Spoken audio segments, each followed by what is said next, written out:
सूत्र क्रमांक 40 में यहाँ पे आचार्य भगवान कह रहे हैं नया भेदा उच्चन्ते, नए भेदा उच्चन्ते, नए के भेदों को कहते हैं। उच्चन्ते जो है और भेदा ये बहुवचन में है कि एक भेद नहीं, दो भेद नहीं, बहुत से भेदों को उच्चन्ते कहते हैं। यहाँ पे आप श्लोक पढ़ेंगे। ऋच्छय व्यवहारुणया मूलम भेयणयाण सब बाड़म ऋच्छय साहड़ हेयु दब्बय पद्धतिया मुड़हा। यहाँ पर इसका अर्थ कर रहे हैं संपूर्ण नयों के रयाण सब बाड़म, यानी संपूर्ण नयों के ऋच्छय व्यवहारणया निश्चय और व्यवहार नय मूलम भेया दो मूल भेद हैं, जिसमें ऋच्छय साहड़ हेयु यानी निश्चय और साधन का हेतु दब्बय पद्धतिया मुड़हा द्रव्यार्थिक नय और पर्यायार्थिक नय जानना चाहिए है। अर्थात निश्चय का हेतु दब्बय और साहड़ का हेतु पज्जय। देखिए श्लोक में देखो, निश्चय दब्बय साहड़ पज्जय, यानी निश्चय का हेतु द्रव्यार्थिक नय और साधन का हेतु पर्यायार्थिक नय, जिसमें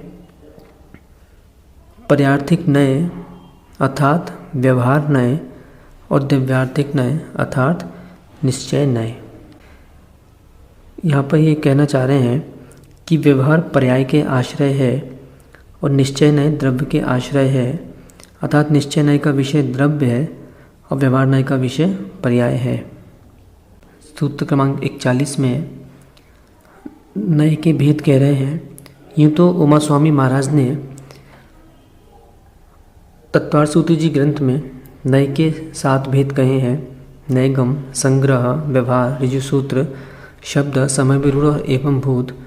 पर यहाँ पर आचार्य भगवान आलाप पद्धति ग्रंथ में देवसेन स्वामी नय के 9 भेद यहाँ पे कह रहे हैं। इसमें मात्र दिव्यार्थिक और पर्यायार्थिक को भी आचार्य भगवान ने यहाँ पे मिला दिया है। दिव्यार्थिका, पर्यायार्थिका, नैगमः, संग्रह, व्यवहारः, ऋजुसूत्रः, शब्दः, समविरूढ़ः एवं भूत इति नवनयः स्मृतः। सूत्रार्थ: दिव्यार्थिक नय, पर्यायार्थिक नय, नैगम नय, संग्रह नय, व्यवहार नय, ऋजुसूत्र नय, शब्द नय, समविरूढ़ नय एवं भूत नय, ये 9 नय माने गए हैं। यहाँ पर इनकी परिभाषा नहीं कर रहे हैं, क्योंकि अभी आगे स्वयं आचार्य भगवान सभी नयों की व्याख्या परिभाषा आगे स्वयं सूत्रों में करने वाले हैं। उपन्यास कथयन्ते, सूत्र क्रमांक 42। अब उपनयों का कथन करते हैं।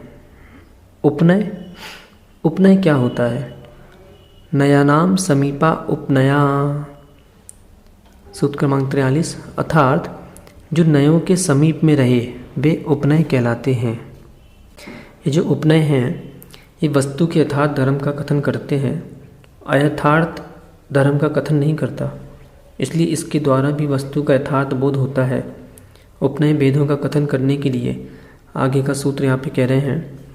सद्भूत व्यवहारः असद्भूत व्यवहारः उपचरिता सद्भूत व्यवहारश्चेत्युपनयास्त्रिधा। सूत्र क्रमांक 42 में उपनय के 3 भेद होते हैं ऐसा कहा। पहला सद्भूत व्यवहार, दूसरा असद्भूत व्यवहार और तीसरा उपचरित असद्भूत व्यवहार। सद्भूत व्यवहार, असद्भुत व्यवहार और उपचरित असद्भुत व्यवहार, इन सब की परिभाषा अभी आगे स्वयं आचार्य भगवान सूत्रों में करेंगे, तो यहाँ हम विषय को विस्तार न करते हुए आगे लेते हैं। इदानीमेतेषां भेदा उच्यन्ते,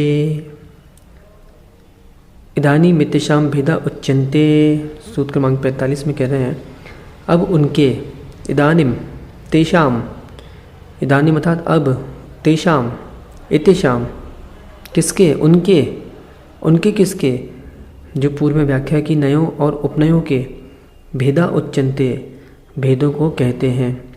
द्रव्यार्थिकस्य 10 भेदाः। द्रव्यार्थिक नय के 10 भेद हैं। जो अपन ने आगे द्रव्यार्थिक पर्यायार्थिक नय पढ़े, तो द्रव्यार्थिक के यहाँ पे 10 भेद हैं और पर्यायार्थिक के 6 भेद हैं। एक एक करके स्वयं आचार्य भगवान सूत्रों में यहाँ पे कहने वाले हैं। सूत्र क्रमांक 47। कर्मोपाधि निरपेक्षः शुद्ध द्रव्यार्थिकः यथा संसारी जीवः सिद्ध सदृक् शुद्धात्मा। ये जो नय है पहला, इसका नाम है कर्मोपाधि निरपेक्ष शुद्ध द्रव्यार्थिक नय। इसका विषय ये बनता है कि यथा संसारी जीवा सिद्ध सदृक् शुद्धात्मा, जैसे संसारी जीव सिद्ध समान शुद्धात्मा है। यहाँ पे ये समझना पड़ेगा कि एक समय में एक ही अवस्था होती है, या तो संसारी होगा या शुद्धात्मा होगा।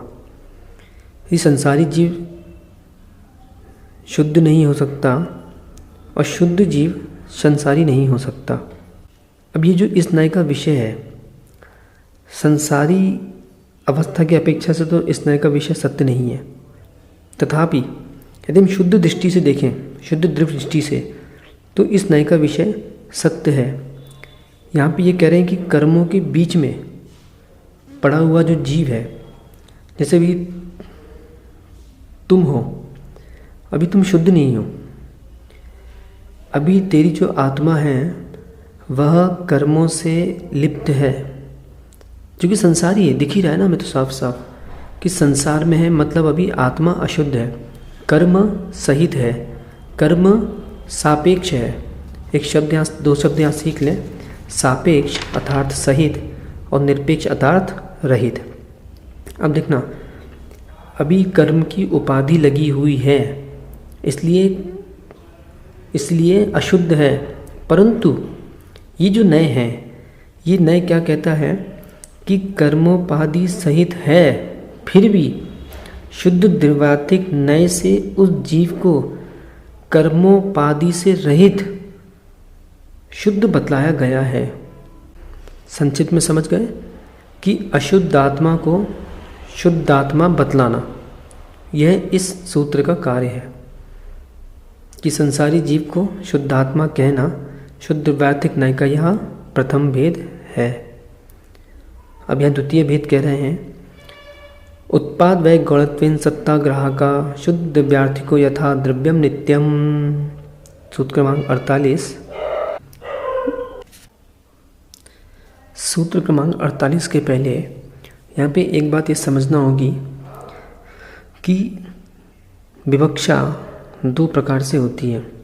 विवक्षा मुख्य गुण व्यवस्था, मुख्य रूप से और गौण रूप से। कभी गौण रूप से कथन किया जाता है तो मुख्यों को गौण किया जाता है, कभी मुख्य रूप से कथन किया जाता है तो गौण को गौण किया जाता है। अर्थात जैसे समझें यहाँ पे, उत्पाद व्यय गौणत्वेन, यानी उत्पाद व्यय को गौण करके सत्ताग्राहका, सत्ता को ग्रहण करने वाला शुद्ध द्रव्यार्थिक नय है, जैसे द्रव्य नित्य है। अब जो द्रव्य है उसका लक्षण क्या? तो उत्पाद व्यय द्रव्य। तो द्रव्य क्या है? अनेकांतात्मक है, उत्पाद व्यय और द्रव्य, जिसमें उत्पाद व्यय जो है वह पर्याय है और द्रव्य जो है वह द्रव्य है, क्योंकि पर्याय का उत्पाद व्यय होता है। परंतु ये जो है ये शुद्ध द्रव्यार्थिक नय है, तो ये क्या कर रहा है, उत्पाद व्यय को तो इसने अपधान कर दिया और मात्र द्रव्य को ग्रहण कर रहा, इसलिए द्रव्य को नित्य कह रहा है, द्रव्य को अनित्य नहीं कह रहा। समझ में आ रहा है? वैसे जो द्रव्य है वह नित्यानित्य है। यदि अनेकांत दृष्टि से देखें तो जो यह नय है, सत्ताग्राहक शुद्ध द्रव्यार्थिक नय, इसका विषय यथार्थ नहीं है। फिर भी ये एक धर्म को अर्थात अनित्य धर्म को गौण करके नित्य धर्म को मुख्य करने से इस नय के विषय को सर्वथा अयथार्थ अर्थात असत्य भी नहीं कहा जा सकता। पुनः समझें, इसको संक्षिप्त में देख लें आखिरी बार, क्योंकि उत्पाद व्यय को गौण करके मात्र सत्ता अर्थात ध्रुव को ग्रहण करने वाला नय आगम में सत्ता ग्राहक शुद्ध नय कहा गया है। सूत्र क्रमांक 49, ये जो नय है, इस नय का नाम है भेद कल्पना निरपेक्ष शुद्ध द्रव्यार्थिक नय। मतलब इस नय में भेद कल्पना से रहित है ये नय। अभी अपन समझ रहे हैं, आगे आ रहा, पहले सूत्र पढ़ लें। भेद कल्पना निरपेक्ष शुद्धो दिव्यार्थिको यथा निजगुण पर्याय स्वभावा द्रव्यमभिन्नम। भेद कल्पना निरपेक्ष शुद्धो दिव्यार्थिको यथा निजगुण पर्याय स्वभावात् द्रव्यमभिन्नम। भेद कल्पना निरपेक्ष, जैसे पूर्व में कहा था, निरपेक्ष अर्थात रहित।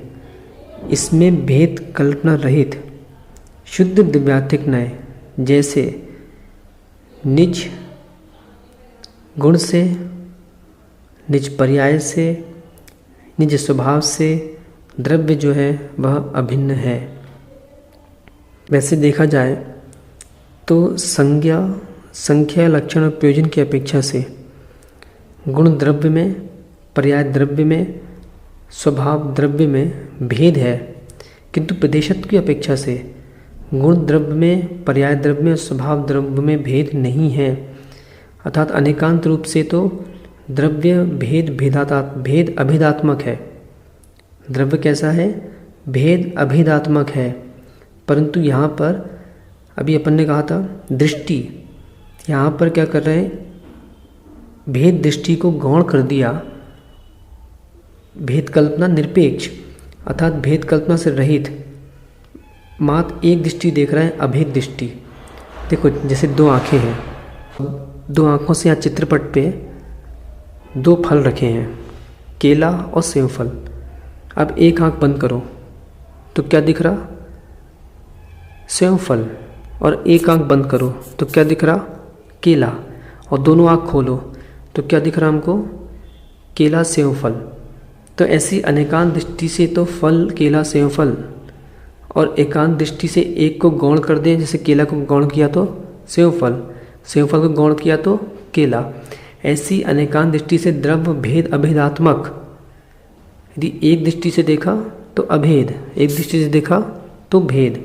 ऐसे ये जो नय है, ये गुण पर्याय स्वभाव को द्रव्य से अभिन्न मानता है। अर्थात गुण पर्याय स्वभाव और द्रव्य में भेद नहीं करने वाले नय को भेद कल्पना निरपेक्ष शुद्ध दिव्यार्थिक नय यहाँ पे कहा गया है। अब आगे के जो 3 सूत्र हैं 50, 51 और 52, जैसे सूत्र क्रमांक हमने देखे थे 47, 48 और 49, ये तीनों सूत्र शुद्ध दिव्यार्थिक नय के थे। और अब 50, 51, 52 यानी इनके ही विपरीत अब ये तीनों सूत्र होंगे अशुद्ध द्रव्यार्थिक नय के। कैसे? जैसे 47 नंबर निकालें, उसमें क्या लिखा है? कर्मोपाधि निरपेक्ष, यानी कर्म की उपाधि से रहित। अब 50 नंबर निकालें तो उसमें क्या लिखा है? कर्मोपाधि सापेक्ष, यानी कर्मोपाधि सहित। तो जहाँ रहित है वहाँ शुद्ध, जहाँ सहित है वहाँ अशुद्ध। ठीक। सूत्र क्रमांक 48 देखें, उसमें क्या लिखा? उत्पाद व्यय गौणत्वेन, यानी उत्पाद व्यय को गौण करके। तो उत्पाद व्यय को गौण कर दिया मतलब अनित्य को गौण कर दिया, तो नित्य को ग्रहण किया, मतलब शुद्ध दिव्यार्थिक नय। और 51 में देखिए तो उत्पाद व्यय सापेक्ष, यानी उत्पाद व्यय के साथ में ध्रुव को उत्पाद व्यय भी, ध्रुव के साथ उत्पाद व्यय भी ग्रहण किया, और जहाँ अनित्य को ग्रहण कर दिया तो वो क्या हो गया? अशुद्ध द्रव्यार्थिक नय।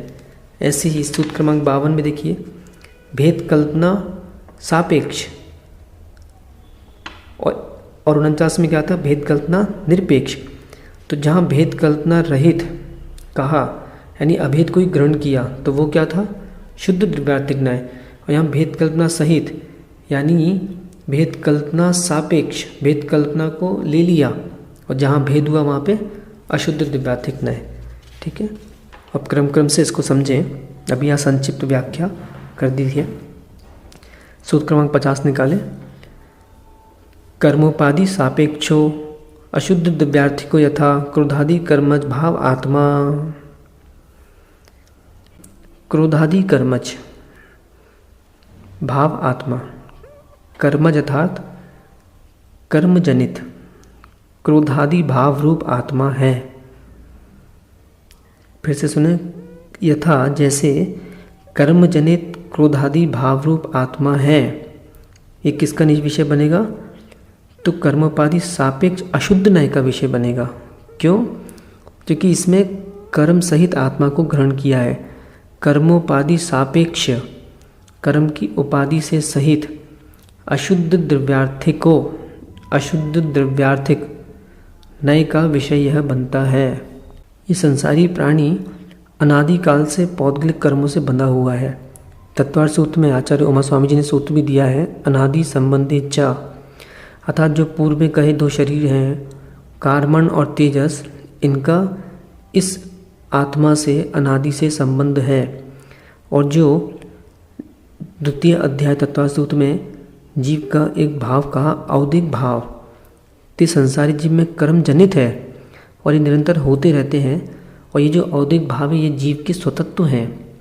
तो इन क्रोधादि कर्म जनित औदिक भावमयी आत्मा अशुद्ध द्रव्यार्थिक नय का विषय है। समझ गए ना? चलिए, तो सूत्र क्रमांक 47 में क्या था? कर्मोपाधि निरपेक्ष शुद्ध द्रव्यार्थिक नय, और 50 में कर्मोपाधि सापेक्ष अशुद्ध द्रव्यार्थिक नय। अब सूत्र क्रमांक 51 में उत्पाद व्यय सापेक्षो अशुद्ध द्रव्यार्थिको यथैकस्मिन् समये द्रव्य मुत्पाद व्यय द्रव्यात्मकम्। उत्पाद व्यय सापेक्षो अशुद्ध द्रव्यार्थिको यथैकस्मिन् समये द्रव्य मुत्पाद व्यय द्रव्यात्मकम्। देखिए, सभी सूत्रों में एक चीज़ ध्यान रखना होगा, यहाँ पे एक एस जैसा एक चिन्ह बना हुआ है, एस, इसको बोलते हैं गण चिन्ह। तो ये गण चिन्ह जो होता है, जब एदोत्परा पदांतिक लोप मकारा ए ओ के सामने जब आ आता है तो उसको लोप होकर ये गण चिन्ह बना देते हैं। तो कहीं कहीं सूत्रों में गण चिन्ह नहीं होता, परंतु जब हमको सूत्रार्थ करना होगा तो ये गण चिन्ह का विशेष ध्यान रखना पड़ेगा कि यहाँ पे गण चिन्ह है। क्योंकि अभी जब हम पर्यायवाची नय के आगे 6 वेद पढ़ेंगे तो उसमें थोड़ा गण चिन्ह को लेकर नित्य अनित्य पर्यायवाची नय कहना है कि नित्य कहना है, इसमें थोड़ी थोड़ी कहीं पर अन्य शास्त्र में भी पाठ भेद मिलता है, उसको भी अपन पर्यायवाची नय में समझते हैं। अभी यहाँ पे मैंने इसकी व्याख्या यहाँ पे इसलिए बता दी क्योंकि ये गण चिन्ह में बार बार आ रहे हैं। तो कहीं 50 नंबर, 51 नंबर, आगे 52 नंबर को शुद्ध ना कह दें, इसलिए वहाँ गण चिन्ह लगा, मतलब ये अशुद्ध द्रव्यार्थिक नय के विषय बनते हैं। तो यहाँ कह रहे हैं सूत्र क्रमांक 51 में कि उत्पाद व्यय की अपेक्षा सहित, ध्यान देना थोड़ा, 48 में क्या था? उत्पाद व्यय की अपेक्षा रहित, यानी उत्पाद व्यय गौण, और यहाँ पे उत्पाद व्यय की अपेक्षा सहित द्रव्य जो है वह अशुद्ध द्रव्यार्थिक नय का विषय है। अशुद्ध द्रव्यार्थिक यथैकस्मिन् समये, जैसे एकस्मिन् समये यानी एक ही समय में द्रव्य जो है, एकस्मिन् समय द्रव्य, द्रव्यम, माँ को या के ऊपर बिंदी लगाना है, द्रव्यम उत्पाद व्यय द्रव्यात्मकम, यानी एक ही समय में द्रव्य कैसा है? उत्पाद व्यय द्रव्यात्मक है। वैसे द्रव्य का लक्षण सत है और सत का लक्षण क्या है? उत्पाद व्यय द्रव्य। तो इस प्रकार यहाँ पे द्रव्य का लक्षण उत्पाद व्यय द्रव्य रूप है ऐसा कहा, किंतु जो उत्पाद व्यय है वह पर्यायवाची नय का विषय होने के कारण उत्पाद व्यय द्रव्यात्मक द्रव्य को अशुद्ध द्रव्यार्थिक नय का विषय यहाँ पे ग्रहण किया है। संक्षिप्त में समझ लें कि उत्पाद व्यय मिश्रित ध्रुव अर्थात एक समय में इन 3 मयी द्रव्य को ग्रहण करने वाला ये दूसरा अशुद्ध नय है। सूत्र क्रमांक 52 भेद कल्पना सापेक्षो अशुद्ध द्रव्यार्थिको यथात्मनो दर्शन ज्ञानादयो गुणाः। यहाँ कह रहे हैं कि भेद कल्पना सापेक्ष द्रव्य अशुद्ध द्रव्यार्थिक नय का विषय है। यथा जैसे आत्मनो दर्शन ज्ञानादयो गुणा, आत्मा के ज्ञान दर्शन आदि गुण हैं। वैसे शुद्ध नहीं क्या कहेगा कि जो आत्मा है वह एक अखंड द्रव्य है, उसमें न ज्ञान है, न दर्शन है, न चारित्र है, वह तो मात्र ज्ञायक है, शुद्ध है, परंतु यहाँ पर उसमें ज्ञान दर्शन आदि गुण नहीं है। ऐसा ना कहकर क्या कह रहे हैं कि आत्मा के ज्ञान दर्शन आदि गुण हैं, यानी इसमें भेद दृष्टि से देख रहे हैं, भेद कल्पना से देख रहे हैं कि आत्मा में ज्ञान दर्शन आदि गुण हैं, यानी आत्मा में ज्ञान दर्शन आदि गुणों की कल्पना कर रहे हैं। तो यहाँ पे क्या हो गया, ये अशुद्ध द्रव्यात्मक न्याय का विषय बन गया, अर्थात एक अखंड द्रव्य में गुणों का भेद करना अशुद्ध द्रव्यात्मक न्याय का विषय है।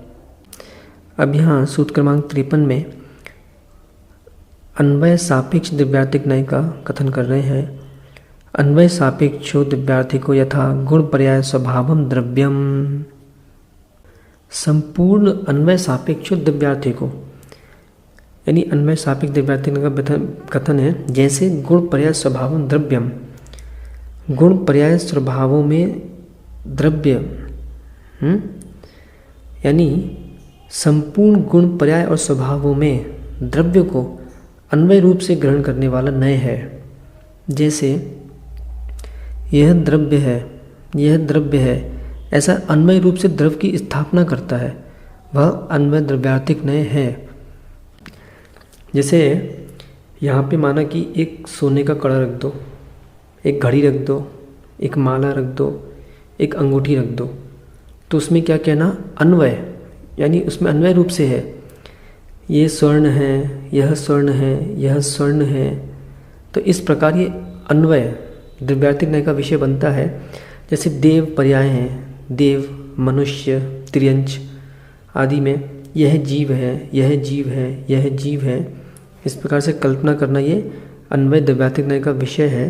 तो गुण में, स्वभाव में, पर्याय में द्रव्य है, ऐसा अन्वय रूप से ग्रहण करने वाला यह न्याय अन्वय सापेक्ष द्रव्यात्मक न्याय है। आगे सूत्र क्रमांक 187 में भी जो ये सूत्र दिया है, सामान्य गुणादयो अन्वय रूपेण द्रव्यम द्रव्यमिति व्यवस्थापयतीति अन्वय द्रव्यात्मकः, उसमें भी यही कह रहे हैं कि जो नए सामान्य गुण पर्याय स्वभाव को यह द्रव्य है, यह द्रव्य है, इस प्रकार अन्वय रूप से द्रव्य की स्थापना करता है, वह अन्वय द्रव्यात्मक न्याय कहलाता है। सूत्र क्रमांक 54 स्वद्रव्यादि ग्राहक द्रव्यार्थिको यथा स्वद्रव्यादि चतुष्टयापेक्षा द्रव्यमस्ति।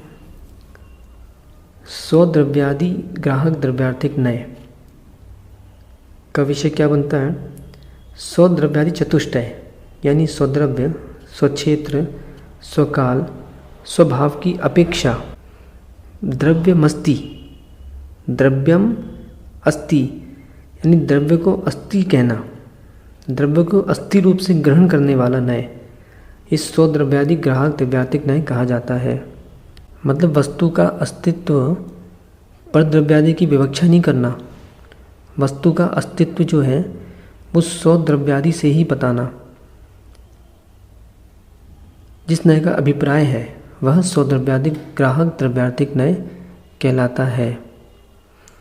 यानी जैसे ये वस्तु है, मान लो कि लेखनी है, इसका स्वद्रव्य, इसका स्वक्षेत्र, इसका स्वकाल, इसका स्वभाव की अपेक्षा से यह अस्थि रूप है,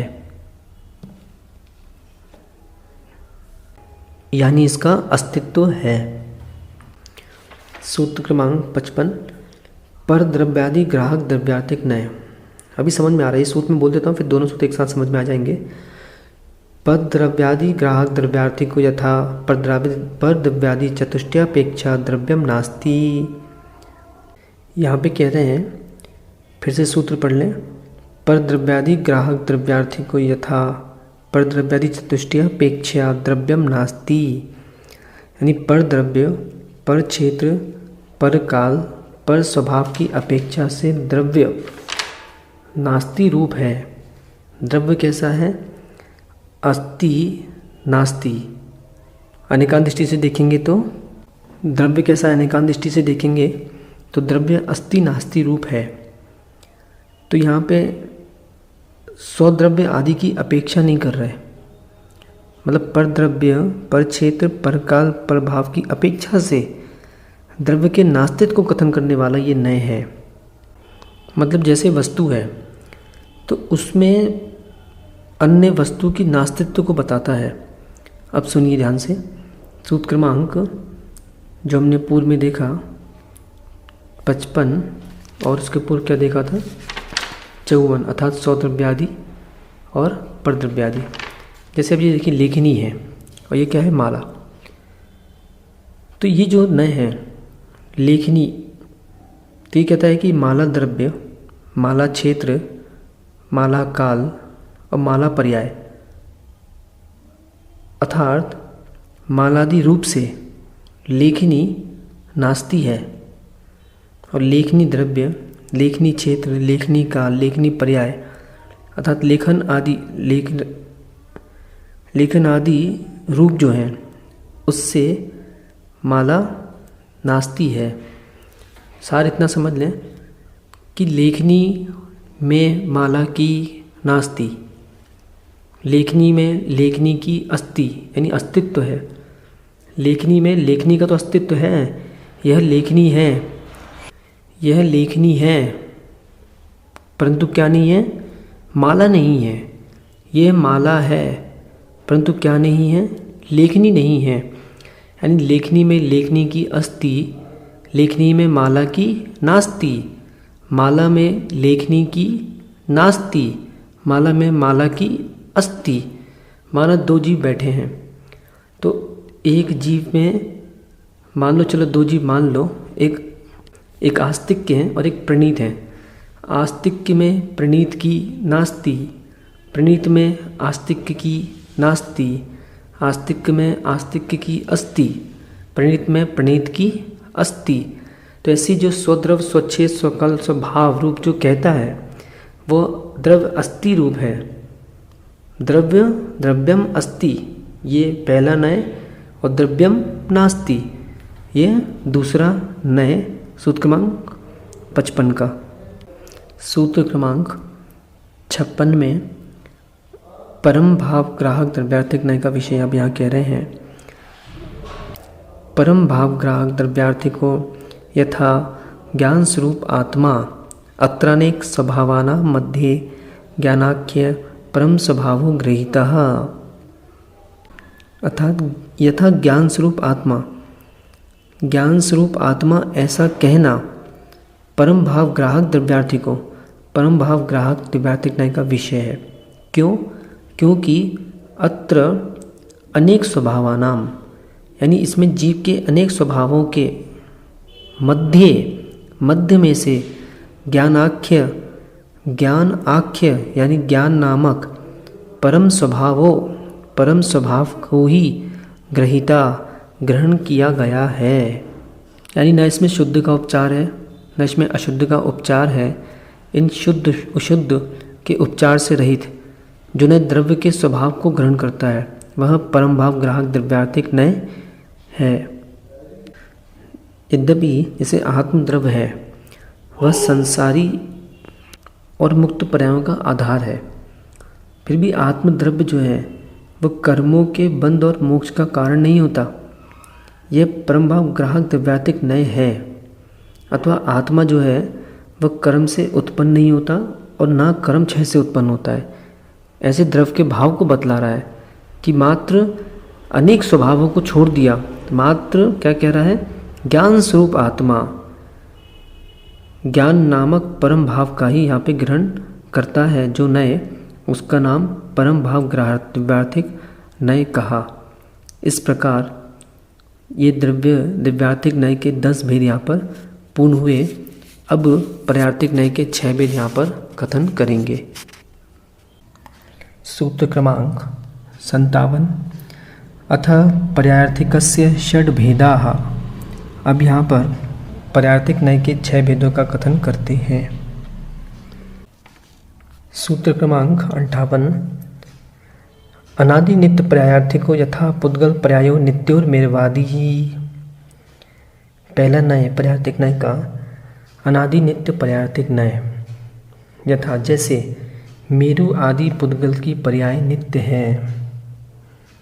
अब देखो इस सूत्र से ही आपको समझना होगा कि मात्र द्रव्य ही नित्य नहीं है, पर्याय भी नित्य हैं।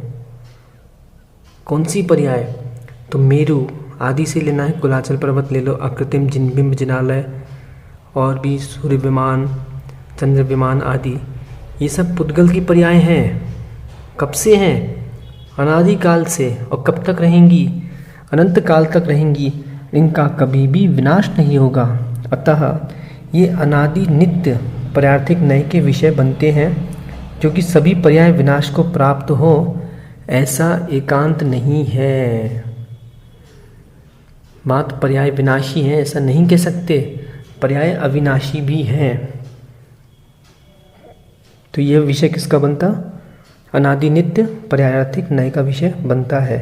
संक्षिप्त में समझे तो जो नय चंद्रमा, सूर्य आदि अकृत्रिम अविनाशी पुद्गल पर्यायों को ग्रहण करता है वह अनादि नित्य पर्यायवार्तिक नय है।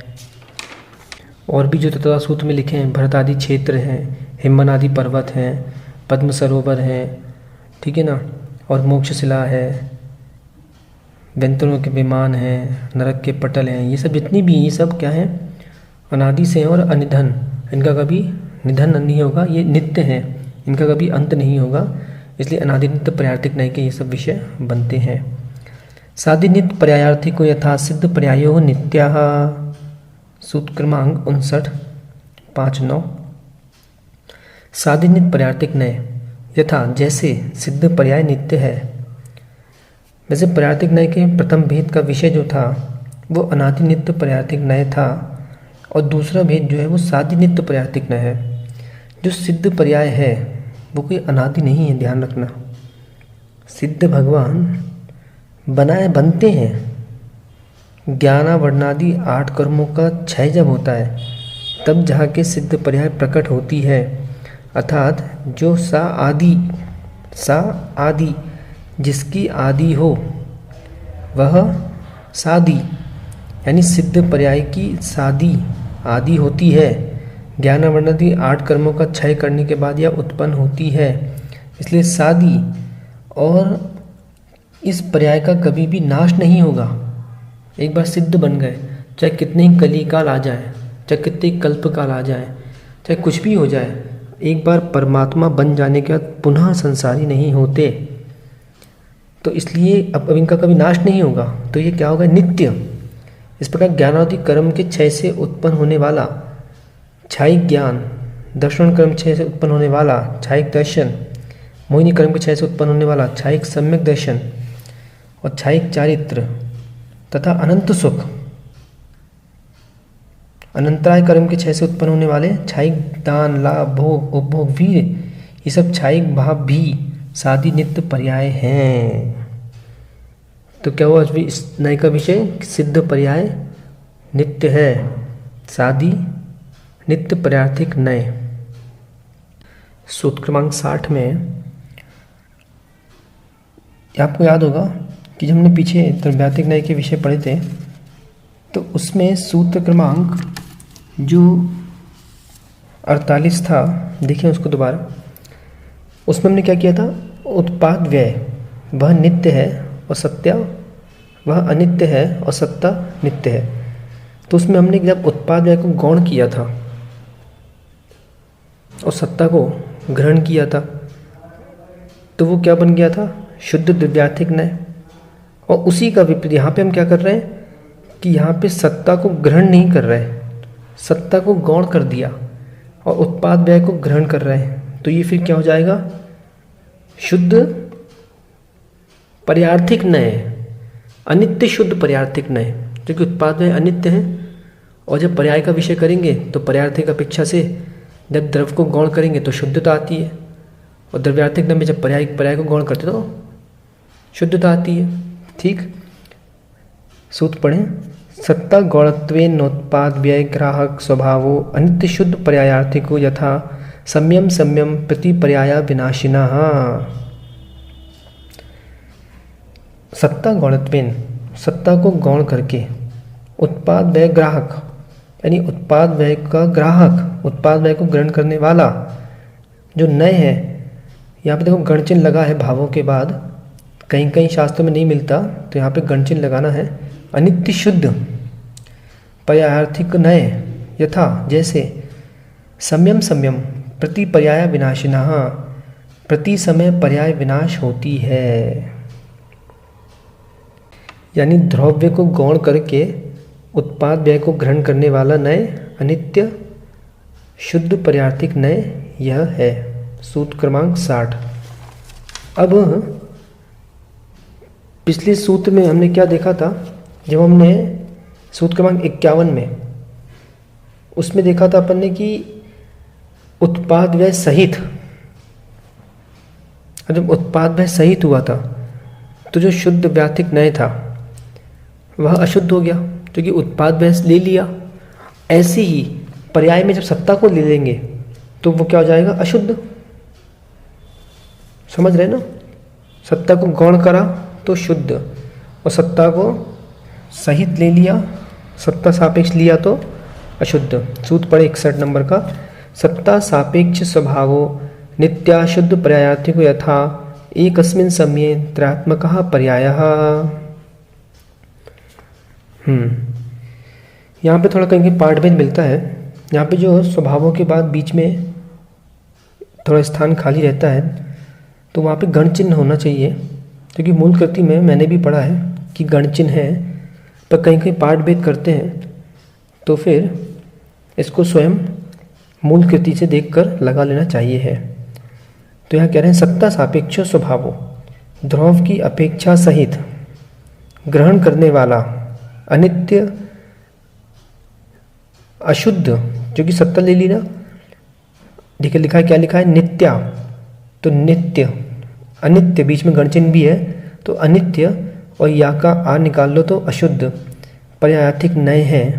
जैसे यथा एकस्मिन् समय, एक समय में, पर्याय उत्पाद व्यय द्रव्यात्मक है।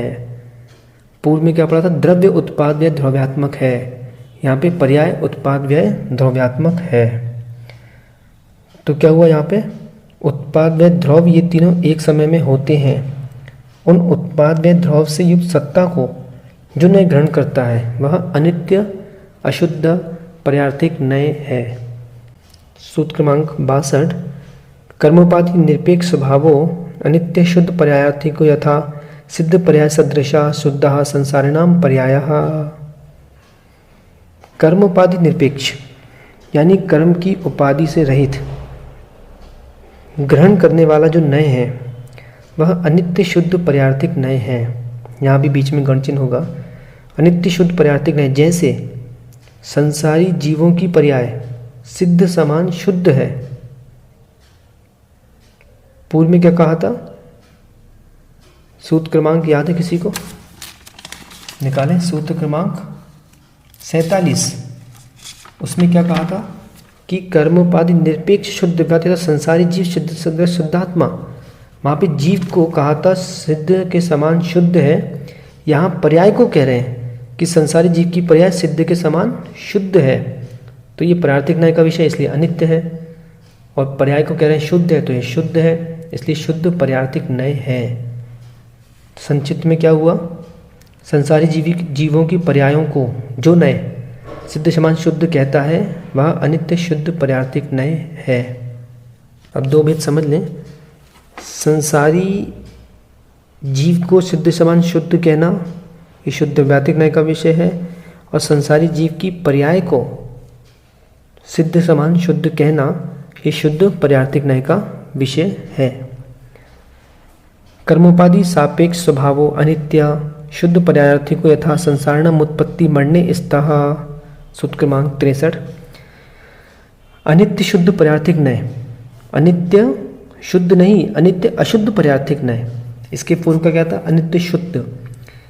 ये कर्मोपाधि सापेक्ष, पहला क्या था, कर्म की उपाधि से निरपेक्ष हम क्या देख रहे थे कि जो वर्तमान की पर्याय है वह सिद्ध के समान शुद्ध है, और यहाँ पे कर्मोपाधि सहित देख रहे हैं दृष्टि कि यथा संसारिण उत्पत्ति मरणे स्तः, यानी संसारी जीवों का उत्पत्ति मरणे जन्म मरण स्था होता है। शुद्ध पर्याय की विवक्षा ना करके कर्मजनित नरक आदि विवाह पर्यायों को जीव स्वरूप बतलाने वाला ये नय, अर्थात जो नय संसारी जीवों की चतुर्गति संबंधी अनित्य तथा अशुद्ध पर्यायों को ग्रहण करता है। वह नय अनित्य अशुद्ध पर्यार्थिक नय है। इस प्रकार से यहाँ पर पर्यार्थिक नय के 6 भेदों का कथन पूर्ण हुआ। अब यहाँ पर क्रम से जो अपन ने 9 नयों के भेद पढ़े थे, द्रव्यार्थिक, पर्यार्थिक, नैगम, संग्रह, व्यवहार, ऋजुसूत्र, शब्द, समभिरूढ़ एवं भूत। तो यहाँ पर द्रव्यार्थिक नय और पर्यार्थिक नय के 10 और 6 भेद कह चुके हैं। अब यहाँ पर नैगम नय का प्रकरण क्रमांक 64 नंबर सूत्र से प्रारंभ हो रहा है। सूत्र देखें। नैगमस्त्रेधा भूत भावी वर्तमान काल भेदात। नैगमस्त्रेधा, नैगम नय 3 प्रकार का है। भूत नैगम नय, वर्तमान नैगम नय और भावी नैगम नय। सूत्र में देखें, पहले लिखा भूत नैगम नय, फिर भावी नैगम नय, फिर वर्तमान नैगम नय। वर्तमान काल भेदात, भेदात अर्थात भेद से। भूत, फिर से देखें, भूत भावी वर्तमान काल के भेद से नैगमस्त्रेधा, नैगम नय 3 प्रकार का कहा गया है। नैगम नय का स्वरूप अभी आगे विस्तार से सूत्र क्रमांक 196 में आएगा। एक बार निकालें 196 नंबर सूत्र।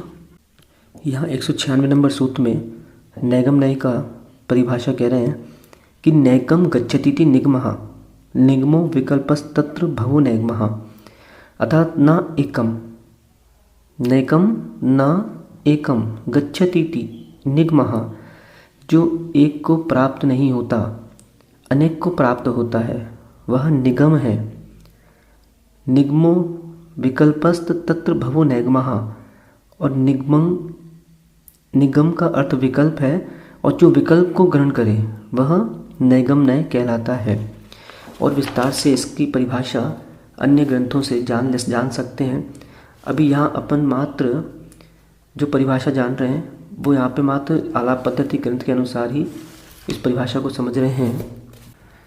और भी अनेक ग्रंथ में अनेक परिभाषा मिलती हैं, जैसे लघु स्तरीय ग्रंथ है उसमें जो परिभाषा मिलती है कि थोड़ा ध्यान से समझें, संग्रह नय, व्यवहार नय और नैगम नय। इसको सरलता से समझने के लिए जो संग्रह नय है वह केवल अभेद रूप से वस्तु को ग्रहण करता है। व्यवहार नय जो है वह केवल भेद रूप से वस्तु को ग्रहण करता है, किंतु नैगम नय कभी भेद रूप से तो कभी अभेद रूप से वस्तु को ग्रहण करता है। यानी कभी एक को गौण करता है, दूसरे को मुख्य करता है, कभी एक को मुख्य करता है, कभी दूसरे को गौण करके कहता है, वह नैगम नय होता है। इस धर्म में जैसे जो धर्म है और धर्मी में से एक को नहीं कहता अपितु गौण मुख्यता से दोनों को कहने वाला नैगम नय कहलाता है। अब इतना विस्तार से जब अपन अन्य ग्रंथ पढ़ेंगे तब वहाँ पे इसको आप समझना। अभी मात्र संक्षिप्त में जो यहाँ पे सूत्र क्रमांक 65, 66 और 67 इन तीनों में जो भेद कह रहे हैं उसको यहाँ पे अपन देख लेते हैं। सूत्र क्रमांक 65 देखें, जहाँ पे भूत नैगम नय की व्याख्या लिखी है। अतीते वर्तमानारोपणम यत्र सभूत नैगमो यथा अद्य दीपोत्सव दिने श्री वर्धमान स्वामी मोक्षम गताः। यहाँ पर अतीत काल में वर्तमान को संस्थापन किया जाता है। अतीत काल में वर्तमान को संस्थापन किया जाता है, यानी जो क्रिया हो चुकी है उसको वर्तमान काल में समाचरण करना, कहना, वह भूत नैगम नय है। जैसे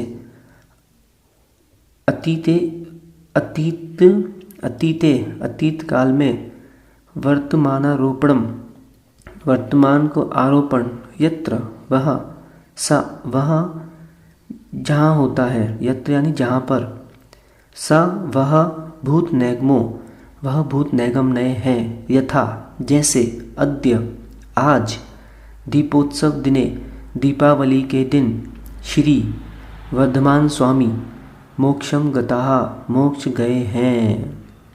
जैसे अपन पूछते ना आज क्या है, तो आज महावीर निर्वाण है। तो महावीर निर्वाण आज है कि पहले हो चुका? आज क्या है? आज जन्मदिन है। तो जन्मदिन, भैया जन्मदिन कब है तुम्हारा? आज है क्या? आज नहीं है। जन्मदिन कब? जन्मदिन जिस दिन जन्म वो जन्मदिन। तो वो जन्मदिन था, परंतु क्या कह रहा है? आज हमारा जन्मदिन है। तो जो हो चुका उसे वर्तमान में आरोपण करना, इसका नाम भूत नैगम नय है। और संक्षिप्त में देखें तो एक सिंपल से एक सरल परिभाषा, अतीत विषयों को वर्तमान के समान कथन करना भूत नैगम नय कहलाता है। ऐसा संस्कृत नए चक्र में भी ये विषय आया है। सूत्र क्रमांक 66, भाविनी भूतवत कथनम यत्र सा भावी नैगमो यथा अर्हन सिद्ध एवा।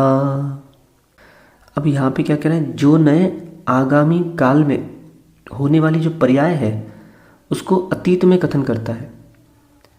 अभी पहले हमने क्या पढ़ा था? जो अतीत काल में हो गई उसे वर्तमान में कहता है, और यहाँ जो भविष्य काल में होगी उसे भूतकाल के समान कथन किया जाता है। देखिए, भाविनी भूतवत कथनम यानी भविष्य पर्याय में भूतवत भूत के समान कथन किया जाता है। यत्र जहाँ, स वह भावी नैगम नय है, यथा अरहंत सिद्ध ही हैं। जैसे अरहंत भगवान है, अभी वो सिद्ध भगवान नहीं है, किंतु निश्चित ही वह आगामी काल में सिद्ध भगवान होंगे। तो उन अरहंत को जो नय सिद्ध स्वरूप से कहता है वह भावी नैगम नय कहलाता है। जैसे जो राजकुमार होता, तो वो राजपद को अभी प्राप्त नहीं है, फिर भी उसको क्या कह रहे हैं कि राजा है। कोई डॉक्टर है, वैद्य है, उसने अभी स्कूल में मात्र एडमिशन लिया, फिर भी उसको क्या बोलते हैं? वो डॉक्टर साहब आ रहे हैं। तो ये क्या हुआ? भावी नैगम नय, मतलब भावी काल में पूर्ण होने वाली, भावी रूप में रहने वाले विषयों को पूर्ण हो गए, इस प्रकार से कह देना भावी नैगम नय कहलाता है। कर्तुमारब्ध मिशन निष्पन्नम मनिष्पन्नम व वस्तु निष्पन्नवत कथ्यते यत्र सा वर्तमान नैगमो यथा ओदनः पच्यते। फिर से पढ़ें, थोड़ा सा गड़बड़ हुआ। कर्तुमारब्ध मिशन निष्पन्न मनिष्पन्नम व वस्तु निष्पन्नवत कथ्यते यत्र स वर्तमान नैगमो यथा ओदनः पच्यते। यहाँ पे वर्तमान नैगम नय का विषय कहा जा रहा है। प्रारंभ किए गए किसी भी कार्य को उस कार्य के पूर्ण नहीं होने पर भी पूर्ण हुआ कह देना, ये वर्तमान नैगम नय का विषय बनता है। कर्तुम आरब्ध यानी करने के लिए प्रारंभ की गई, निष्पन्नम निष्पन्न यानी थोड़ी बनी हुई, अनिष्पन्नम जो माँ है उसकी बिंदी यहाँ लगाएं निष्पन्नम के ऊपर, और माँ का आ निकलेगा तो क्या बनेगा? अनिष्पन्नम, बिल्कुल नहीं बनी हुई। निष्पन्न यानी थोड़ी बनी हुई, अथवा अनिष्पन्न बिल्कुल नहीं बनी हुई।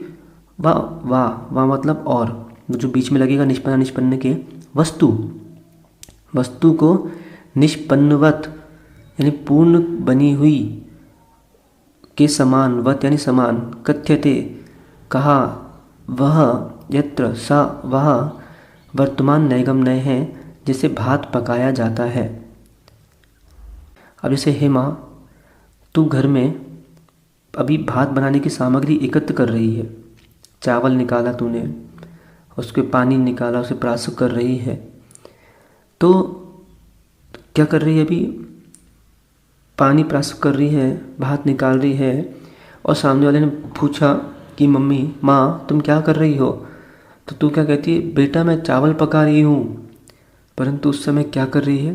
पका नहीं रही। उस समय करने के लिए प्रारंभ की गई क्रिया को पूर्ण रूप से कह देना कि बिल्कुल नहीं बनी हुई वस्तु को भी पूर्ण रूप से कह देना कि बन गई, उसे कहते हैं वर्तमान नैगम्य। और संक्षिप्त से समझें कि अपूर्ण क्रिया रूप को जो निष्पन्न पूर्ण बतलाए, अपूर्ण और देखें अपूर्ण क्रिया को जो पूर्ण बतलाए वह वर्तमान नैगम्य कहलाता है। इस प्रकार नैगम्य के ये तीनों भेदों का निरूपण हुआ। अब संग्रह नय देखें। संग्रहो द्वेधा। संग्रह नय दो प्रकार का, एक सामान्य संग्रह नय, दूसरा विशेष संग्रह नय। सामान्य संग्रह को शुद्ध संग्रह भी कहते हैं और विशेष संग्रह को अशुद्ध संग्रह भी कहते हैं। सामान्य संग्रहो यथा सर्वाणि द्रव्याणि परस्परम अविरोधिनी। सामान्य संग्रहो यानी सामान्य संग्रह ने यथा जैसे सर्वाणि द्रव्याणि, ये बहुवचन है, सर्वद्रव्य, सर्वाणि द्रव्याणि, सर्वद्रव्य परस्पर अविरोधिनी, अविरोधी हैं। वैसे देखा जाए तो सर्वद्रव्य सामान्य से सतरूप है, क्योंकि सत क्या है पूर्व में पढ़ चुके, यदि किसी को याद हो तो। सत द्रव्य लक्षणम, सत द्रव्य का लक्षण है और सर्वद्रव्य परस्पर में अविरोधी है। सत कहने से जीव अजीव सभी द्रव्यों का ग्रहण हो जाता है, अतः सामान्य संग्रह नय का विषय है। जैसे जीव का परस्पर विरोधी अजीव है, पर यहाँ पे क्या लिखा है? परस्पर में अविरोधी। सर्वद्रव्य परस्पर में विरोधी नहीं है, यहाँ पे कोई विरोध नहीं देख रहा। ये जो नय है ना, ये तो ये कहता है कि सभी द्रव्य सत हैं, सत हैं। विशेष संग्रह यथा सर्वे जीवा परस्पर अविरोधिनः। विशेष संग्रह नय जैसे सर्वजीव परस्पर में अविरोधी हैं, अर्थात जो नय एक जाति विशेष की अपेक्षा से अनेक पदार्थों को एक रूप ग्रहण करता है, वह विशेष संग्रह नय है। जैसे एक जाति ले लो, जैसे जीव जाति, तो चेतन अपेक्षा देखें तो चैतन्य किस किस में है? प्रत्येक जीव में, संपूर्ण जीव राशि में है। तो जीव के कहने से सामान्यता सब जीवों का ग्रहण हो जाता है, परंतु अजीव का ग्रहण नहीं होता, तो यह विशेष संग्रह नय है। फिर से समझें कि एक जाति विशेष ग्रहण करने से वह अशुद्ध संग्रह नय है। अशुद्ध यानी विशेष संग्रह नय। संग्रह नय के दो भेद देखे थे, एक सामान्य एक विशेष। तो सामान्य संग्रह नय यानी शुद्ध, जिसमें कोई भी जाति को ग्रहण नहीं किया गया, और विशेष संग्रह नय यानी अशुद्ध, जिसमें एक जीव राशि को अपन ने ग्रहण कर लिया। तो यह नय क्या हो गया? अशुद्ध संग्रह नय यानी विशेष संग्रह नय। जैसे यहीं पर इतने सारे पुरुष हैं, स्त्रियां हैं, ये सब क्या है? परस्पर में विरोधी है। हाँ, विरोधी तो है। स्त्री का विरोधी पुरुष, पुरुष का विरोधी स्त्री। तो यहाँ पे क्या कह रहे हैं? परस्पर अविरोधी। तो सभी जीव परस्पर में अविरोधी हैं, क्योंकि चैतन्य सब में पाया जाता है। तो जैसे सर्व जीव, तो सभी जीवों को ग्रहण कर लिया, क्योंकि चैतन्यपने की अपेक्षा से संपूर्ण जीव राशि एक है। इस प्रकार से संग्रह नय के दोनों भेदों का कथन यहाँ पे हुआ। सूत्र क्रमांक 71 में व्यवहारोपी द्विधा। व्यवहार नय भी दो प्रकार का है, सामान्य व्यवहार नय और विशेष व्यवहार नय। व्यवहार नय अर्थात कि जो संग्रह नय के द्वारा ग्रहण की हुई वस्तु को व्यवहार करता है, वह व्यवहार नय कहलाता है। अभी यहाँ पे मात्र इनके भेदों को समझ लें, आगे पूरी परिभाषा है सातों नय की यहाँ पे अभी आगे आने वाली है। सामान्य संग्रह भेद को व्यवहारो यथा द्रव्याणि जीवा जीवा, यानी सामान्य संग्रह नय के विषयभूत पदार्थ में भेद को भेद करने वाला सामान्य संग्रह नय, सामान्य संग्रह नय, फिर से सुने, सामान्य संग्रह नय। मैं बार बार कह रहा हूँ सामान्य संग्रह नय, क्योंकि विशेष संग्रह नय भी भेद है। तो अभी पहला जो भेद अपन ने पढ़ा था, सूत्र क्रमांक याद है किसी को? सूत्र क्रमांक 69, 6-9 उसमें सामान संग्रह नय कि विषयभूत पदार्थ में, अब वहाँ का विषयभूत पदार्थ क्या था? सत द्रव्य लक्षणम। तो सभी क्या कहा था वहाँ पे कि सामान से जैसे सर्वद्रव्य परस्पर में अविरोधी है, क्योंकि सद्द्रव्य का लक्षण है। तो विषयभूत पदार्थ में भेद करने वाला सामान्य संग्रह भेदक व्यवहारनय है। जैसे द्रव्याणि जीवा जीवाहा, द्रव्य के दो भेद करना, जीव और अजीव। अब सरलता से समझ लें कि जो सामान्य संग्रह के द्वारा कहे गए अर्थ को जीव अजीव आदि के भेद से विभाजन करता है, वह शुद्ध संग्रह का भेदक व्यवहारनय है। व्यवहारनय कौन है? शुद्ध संग्रह का भेदक, भेद करने वाला। सामान्य व्यवहारनय और विशेष संग्रह का भेदक, वह विशेष संग्रह भेदक व्यवहारनय। विशेष संग्रह भेद को व्यवहारो यथा जीवा संसारिणो मुक्ताश्च। सूत्र क्रमांक 72। अब विशेष संग्रह में अपन ने क्या ग्रहण किया था? एक जाति ली थी, वो जाति कौन सी? जीव। तो विशेष संग्रह को ग्रहण उसमें क्या होगा? अब पहले हमने द्रव लिया था तो द्रव को भेद कर दिया, जीव अजीव। वहाँ पे एक जाति ली विशेष में जीव, तो यहाँ पे जीव को भेद कर रहे हैं। संसारिणो मुक्ताश्च, यानी जीव के संसारी और मुक्त, ऐसे दो भेद करना। इस प्रकार से व्यवहारनय के दोनों भेदों का कथन हुआ। ऋजु सूत्रोपि दुविधा। ऋजु सूत्र नय भी दो प्रकार का है, अर्थात सूक्ष्म ऋजु सूत्र नय और स्थूल ऋजु सूत्र नय। सूक्ष्म ऋजु सूत्र नय की परिभाषा भी आगे आएगी, दोनों की अभी परिभाषा आएंगी। जब तक ये देखें, सूक्ष्म ऋजु सूत्रो यथा एक समयावस्थाई पर्यायः, कि सूक्ष्म ऋजु सूत्र नय है यथा जैसे एक समयावस्थाई पर्यायः, एक समयवर्ती पर्याय को विषय करता है। मतलब द्रव्य में समय मात्र रहने वाली पर्याय को जो नय ग्रहण करते हैं, जो नय ग्रहण करता है, वह सूक्ष्म ऋजु सूत्र नय कहा गया है। जैसे सर्व क्षणिक है, सब क्षणिक है, परंतु ध्यान रखना हमारा जो ऋजु सूत्र जो मात्र स्थूल ऋजु सूत्र को ना मानते हुए मात्र सूक्ष्म सूत्र को मानने की सब क्षणिक है, तो वह सूक्ष्म ऋजु सूत्राभास है। जबकि जो अन्य सिद्धांत हैं, बौद्धों ने जो माना है कि सब सर्व क्षणिकम, तो हमारा सर्व क्षणिकम नहीं है, ध्यान रखना। मात्र ये नए एक दृष्टि है, वह ग्रहण करता है कि एक समय की पर्याय गई, इसे अपने जीवन में उतारना होगा। यदि आज किसी से झगड़ा हो गया, सुबह झगड़ा करके आया और रात को पहुंच के पुनः उसको वापस झगड़ा बढ़ा रहा है, तो सुबह झगड़ा करके दुकान भी गया या तू घर में भी है, जिससे झगड़ा वो बाहर चला गया, तो उसमें तुझे नए लगाना होगा कि छोड़ो, एक समय की पर्याय गई।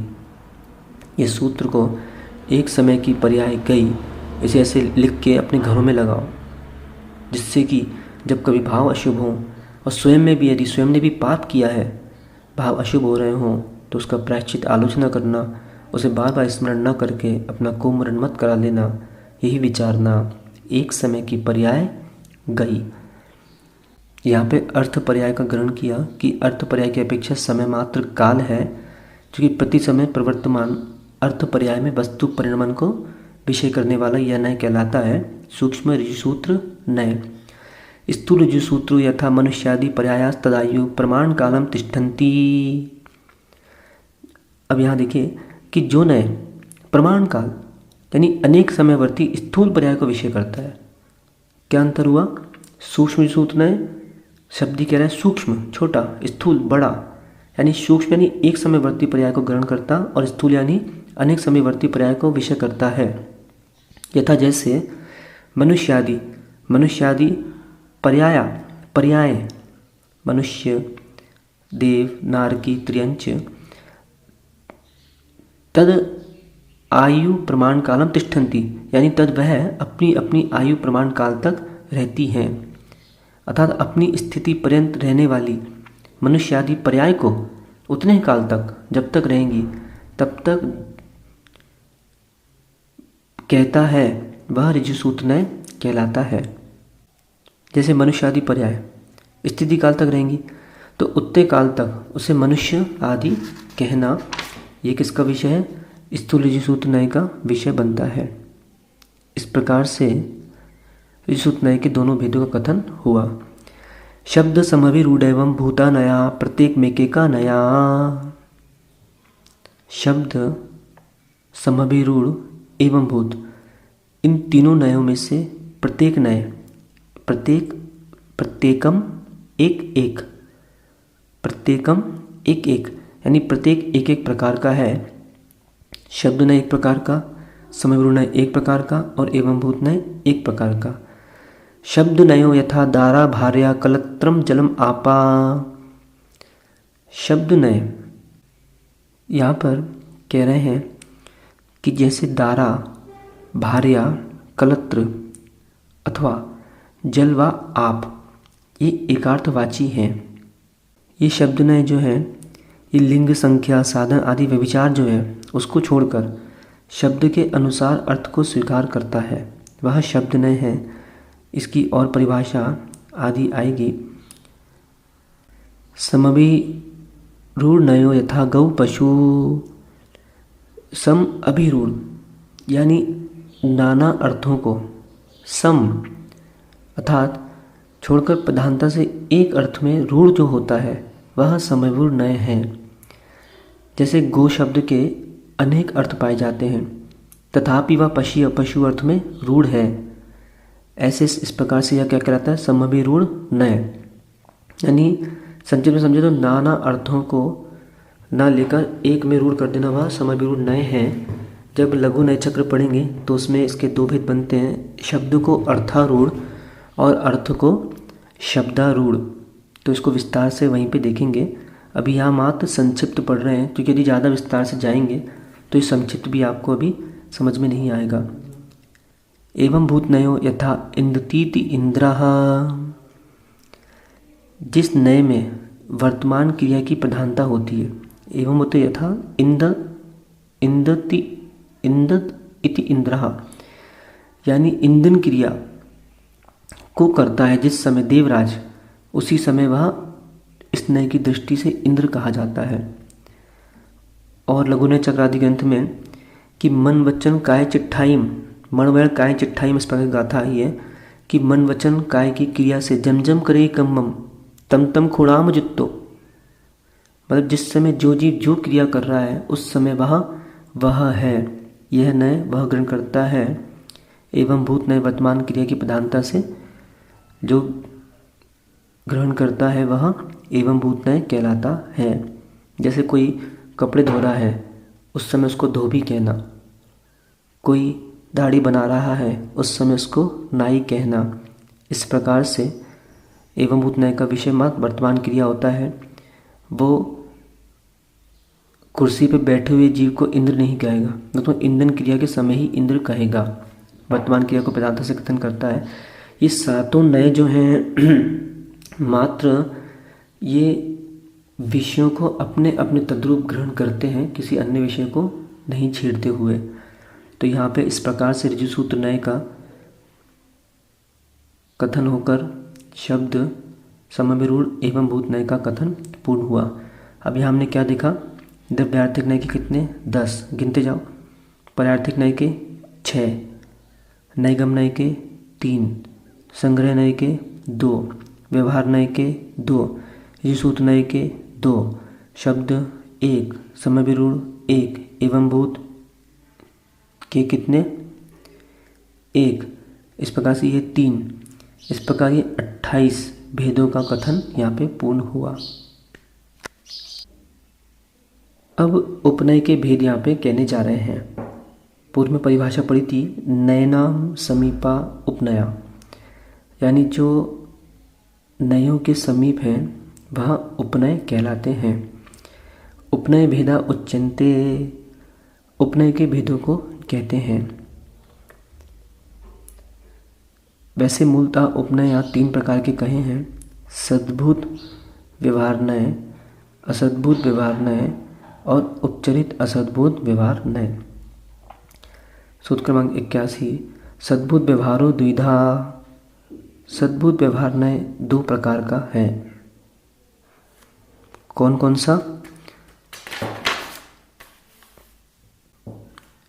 शुद्ध सद्भूत व्यवहारो यथा शुद्ध गुण शुद्ध गुणिनो शुद्ध पर्याया शुद्ध पर्यायणो भेद कथनम। शुद्ध सद्भूत व्यवहारो यथा शुद्ध गुण शुद्ध गुणिनो शुद्ध पर्याय शुद्ध पर्यायणोर भेद कथनम। सूत्र क्रमांक 82। शुद्ध सद्भूत व्यवहारो, शुद्ध सद्भूत व्यवहार नय है यथा शुद्ध गुण शुद्ध गुणी तथा शुद्ध गुणी में।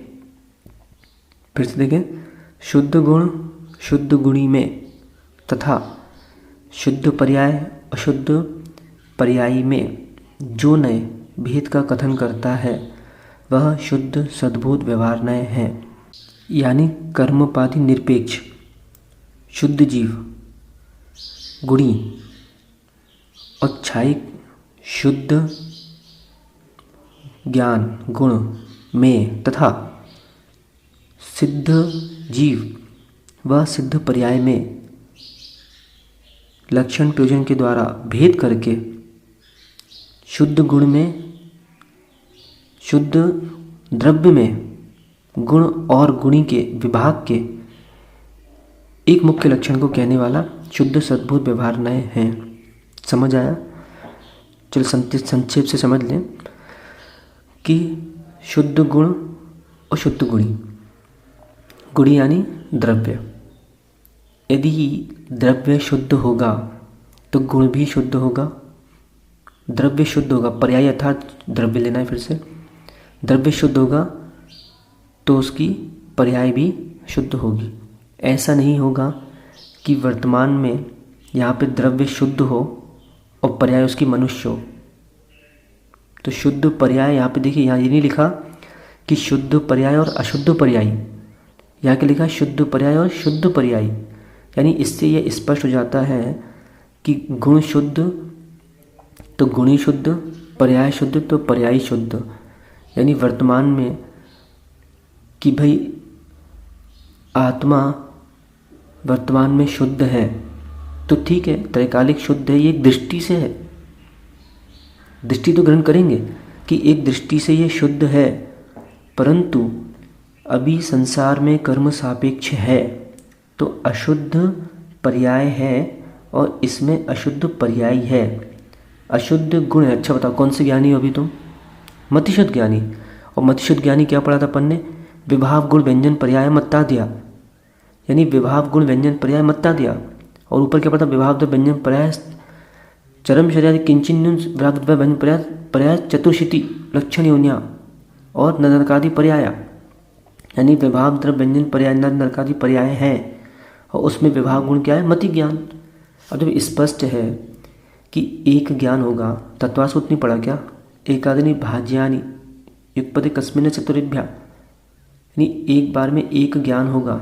सूत्र स्पष्ट और देखें तत्वासूत्र में। अभी यहाँ मेरे पास तत्वासूत्र अभी नहीं है और स्पष्ट देखें, उसका अर्थ मैं कर देता हूँ कि एक बार में एक ज्ञान होगा तो मात्र केवल ज्ञान होगा। और केवल ज्ञान वो होगा जो वो क्या है? शुद्ध गुण। और वो किसके होगा? शुद्ध पर्याय के, शुद्ध द्रव्य के। अशुद्ध द्रव्य के केवल ज्ञान गुण होता है शक्ति अपेक्षा से, परंतु व्यक्ति अपेक्षा से तो वह अभी अशुद्ध मति ज्ञान गुण ही है। तो शुद्ध गुण शुद्ध गुणी में, शुद्ध पर्यायी में जो नए भेद करता है, भेद कथन करता है, वह शुद्ध सद्भूत व्यवहार नय है। अशुद्ध सद्भूत व्यवहारो यथा अशुद्ध गुण अशुद्ध गुणिनो अशुद्ध पर्याया अशुद्ध पर्यायणोर भेद कथनम। चलिए ये तो मैंने हिंदी कहा, अब इसको सूत्र समझिए। सूत्र देखें अच्छे से। यहाँ पे सूत्र में देखें एक चीज़ कि यथा के बाद गण चिन्ह बना हुआ है, गुणा के बाद गण चिन्ह बना हुआ है। कहीं कहीं शास्त्रों में होता है, कहीं कहीं स्पष्ट लिख देते हैं वो। तो वो जो गण चिन्ह है तो वहाँ पे उसका ध्यान आपको बहुत रखना पड़ेगा कि वो गण चिन्ह आ का उच्चारण है। यदि दो बने तो बड़ा आ, एक बना है तो छोटा आ। जैसे बोलते हैं ना नमोस्तु, तो वो नमो के बाद बीच में गण चिन्ह है, तो जिससे व्याकरण का ज्ञान है वो उसे जान पाएगा। नहीं तो सामान्य हम पढ़ लेते हैं नमोस्तु, तो वो क्या बनता है नमो अस्तु, नमो अस्तु, परंतु उसका उच्चारण नहीं करते हैं, वो लोप रहता है, तो नमोस्तु। ठीक, अब देखें सूत्र देखें। अशुद्ध सद्भूत व्यवहारो यथा शुद्ध गुणा शुद्ध गुणिनोर शुद्ध पर्याया शुद्ध पर्यायणोर भेद कथनम। अब यहाँ पे शुद्ध पढ़ रहे हैं तो ये भी देखना, मैंने आगे पर्याया पढ़ा, पर्याय नहीं पढ़ा, पर्याया, यानी पर्याया या में से आपको आ निकालना है, तो वो पढ़ोगे अशुद्ध। तो देखिए अशुद्ध गुण यथा के बाद आ लगा है तो अशुद्ध गुण, और फिर गुणा के बाद आ लगा है तो अशुद्ध गुणी में, तथा अशुद्ध पर्याय और अशुद्ध पर्यायी में जो नए भेद का कथन करता है वह अशुद्ध सद्भूत व्यवहार नय कहलाता है। यानी संज्ञा लक्षण प्रयोजन के द्वारा भेद करके अशुद्ध द्रव्य में गुण और गुणी के विभाग रूप मुख्य लक्षण को कहने वाला अशुद्ध सद्भूत व्यवहार नय है। बच्चे समझना है कि उपनय के दो भेद होते हैं, शुद्ध सद्भूत व्यवहार नय और अशुद्ध सद्भूत व्यवहार नय, जिसमें शुद्ध सद्भूत व्यवहार नय शुद्ध गुण शुद्ध गुणी में तथा शुद्ध पर्याय और शुद्ध पर्यायी में भेद कथन करता है, और अशुद्ध सद्भूत व्यवहार नय अशुद्ध गुण अशुद्ध गुणी में अशुद्ध पर्याय और अशुद्ध पर्यायी में भेद कथन करता है। इस प्रकार से सद्भूत व्यवहार नय के दोनों भेदों का कथन यहाँ पे पूर्ण हुआ। अशुद्ध सद्भूत व्यवहार त्रिधा। अशुद्ध सद्भूत व्यवहार नय 3 प्रकार का कहा गया है, सुजाति विजाति और सुजाति विजाति। सुजाति विजाति यानी सुजाति असद्भुत व्यवहार नय, विजाति असद्भुत व्यवहार नय और सुजाति विजाति असद्भुत व्यवहार नय। यहाँ पे मात्र 3 कथन कर रहे हैं। अभी आगे असद्भुत व्यवहार नय के 9 भेद भी कहेंगे, जो कि आगे अपन देखेंगे। अभी मात्र जितना पढ़ रहे हैं उतना ग्रहण करें। अभी देखिए चिंता ना करें, आपको भले समझ में ना आए। पहले जब मैं भी पढ़ता था मुझे भी नहीं आता था, मैं मत सुनता था, जब आचार्य जी पढ़ाते थे हम सुनते थे, और फिर धीरे धीरे पढ़ते गए तो वो अपने आप आपको सारा विषय स्पष्ट समझ में आएगा। अभी आगे देखना, आप सूत्र पढ़ेंगे ना तो आपको जो मैं भी कह रहा हूँ, तो आपको ये जो शब्द मैं कह रहा हूँ तो ये आपको आगे के सूत्रों में याद आएगा कि हाँ हमने इसको कहीं पढ़ा था, सुना था। सूत्र क्रमांक 85। सुजात्य सद्भुत व्यवहारो यथा परमाणु बहुप्रदेशीति कथन इत्यादि। परमाणु बहुप्रदेशी कहना, परमाणु को बहुप्रदेशी कहना इत्यादि सुजाति असद्भुत व्यवहार नय का विषय बनता है। अब देखें, जो नय सुजाति द्रव्यादिक में सुजाति द्रव्यादिक के संबंध से होने वाले धर्म का आरोपण करता है वह सुजात्य असद्भुत व्यवहार नय कहलाता है। देखिए सुजाति असद्भुत व्यवहार नय, और यहाँ लिखा है सुजात्य सद्भुत व्यवहार नय, तो या को ई को या होता है तो ई बन जाएगा सुजाति, और आ निकल गया तो वो असद्भुत व्यवहार नय हो जाता है। जैसे परमाणु को बहुप्रदेशी कहना, जो परमाणु है वैसे परमाणु तो एक प्रदेशी है। परमाणु क्या है? शुद्ध पुद्गल, और स्कंद क्या है? अशुद्ध पुद्गल। यहाँ भेद समझना आप लोगों को कि पुद्गल द्रव्य जो है वह तो शुद्ध है, पुद्गल द्रव्य शुद्ध है, पुद्गल द्रव्य की पर्याय अशुद्ध है, जिसे स्कंद कहा जाता है। समझ रहे ना? पुद्गल द्रव्य क्या है? शुद्ध। परमाणु वह क्या है? एक प्रदेशी।